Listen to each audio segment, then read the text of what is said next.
Olá, eu sou a Cristiane Paladino, consultora do Centro de Serviços de Gestão de Pessoas da FETranspor.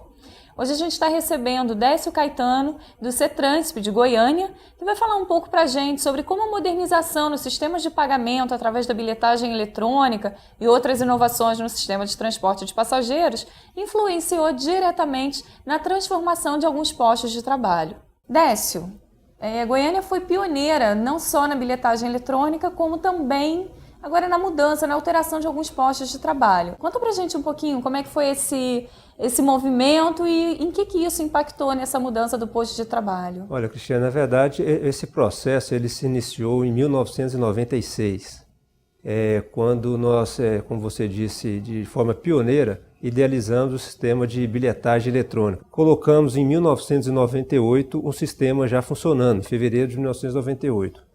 Mas antes disso, desde o início, quando esse sistema foi concebido, junto principalmente com o Sindicato dos Trabalhadores, nós tivemos uma posição muito clara, muito transparente com eles. Havia uma associação que não é correta de que a bilhetagem eletrônica ela vem para tirar o posto do cobrador. Ela acaba sendo uma consequência desse processo que a gente pode até explicar como que ele foi feito e desenvolvido. Mas sempre a modernização, a criação de novas formas de pagamento, ela veio, como aqui no Rio já está se fazendo, no sentido de modernizar o sistema, de melhorar para o usuário, dar novas formas e opções de pagamento. Então foi um processo bastante negociado, bastante transparente com o usuário e também com os trabalhadores do sistema. A função, então, de cobrador, ele, a partir do momento com essa nova modernização, com todas essas transformações, ela deixa de ter tanto sentido. Como é que foi isso em Goiânia? Que papel foi esse que o cobrador passou a ter, então, dentro do sistema de transporte? Bom, logo que nós implantamos o sistema, em 1998, o cobrador continuou dentro do ônibus. Foi um processo de aculturamento do usuário no sentido de adquirir bilhetes, não era obrigatório ter o bilhete, ele tinha a opção também de ter o bilhete, cartões também foram oferecidos aos estudantes, e o usuário, gradativamente, ele foi se adequando a esse novo modelo de pagamento. E, consequentemente a isso, o cobrador foi tendo uma função ociosa dentro do ônibus. E isso, até para ele profissionalmente, não era bom, e também para a imagem do sistema, para o usuário, vendo uma pessoa que estava ociosa aí. Foi dentro do sistema a partir do momento que a maioria das pessoas passaram a adotar como meio de pagamento o City Pass, como nós chamamos lá, a bilhetagem eletrônica, e não mais o dinheiro dentro do ônibus. Que a partir daí, com a garantia que os trabalhadores já tinham que não iam ser demitidos, isso é importante ressaltar que desde 1996, quando começou a discutir, como eu falei, na própria convenção coletiva nossa, tinha uma cláusula muito clara, muito específica, que estabelecia que, em razão da implantação do sistema de bilhetagem, não haveria demissão de cobradores. E isso gerou uma tranquilidade muito grande na categoria. Os cobradores, na implantação, eles tiveram um papel fundamental no sistema de orientar o usuário dentro do ônibus, da forma de usar o bilhete, na forma de usar os cartões, onde de adquirir.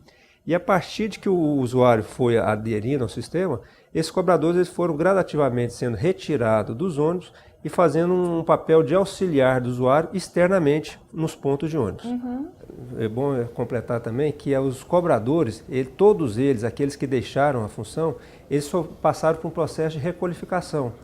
Aqueles que quiseram ser motoristas foram treinados para ser motoristas. Aqueles que quiseram ser preparados para uma função administrativa, operacional dentro do sistema, eles foram preparados. Como é que a sociedade recebeu essa mudança no posto de trabalho? Foi também um processo bastante, vamos dizer, negociado com a sociedade, principalmente através do Ministério Público e dos órgãos de gerência do transporte, né? Quer dizer, criamos uma rede de postos de venda bastante ampla na cidade, banca de revistas, padarias, farmácias, onde o usuário tinha condição e ainda tem condição de adquirir facilmente esses bilhetes.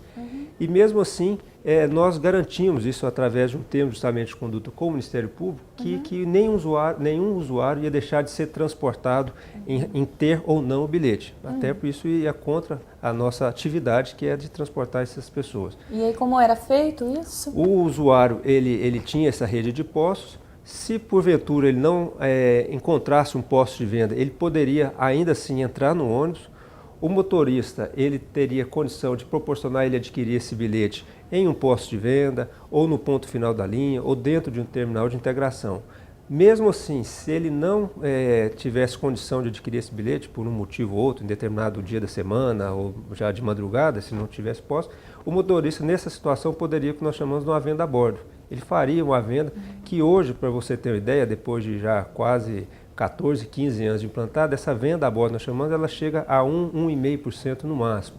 Então, cerca de 100 pessoas que entram no ônibus, hoje 99 dessas pessoas já entram com o cartão ou bilhete do CityPass. Podemos concluir, então, que foi um grande sucesso essa transformação? Eu acredito que foi, porque os objetivos que a gente traçou na época, eles foram alcançados, que é melhorar a velocidade comercial do sistema, criar novas opções de pagamento para o usuário. Mas tivemos vários problemas, principalmente o Ministério Público questionando alguns procedimentos. Mas tudo isso foi superado, como eu falei, com muita transparência, com muita determinação e vontade de acertar. Isso e também uma disposição do poder público, no sentido de que isso era benéfico para o sistema e benéfico para o usuário. Obrigada, Décio. Esse foi o Décio Caetano, que nos ajudou a conhecer um pouco mais sobre essas transformações nos postos de trabalho devido à modernização do sistema de bilhetagem eletrônica.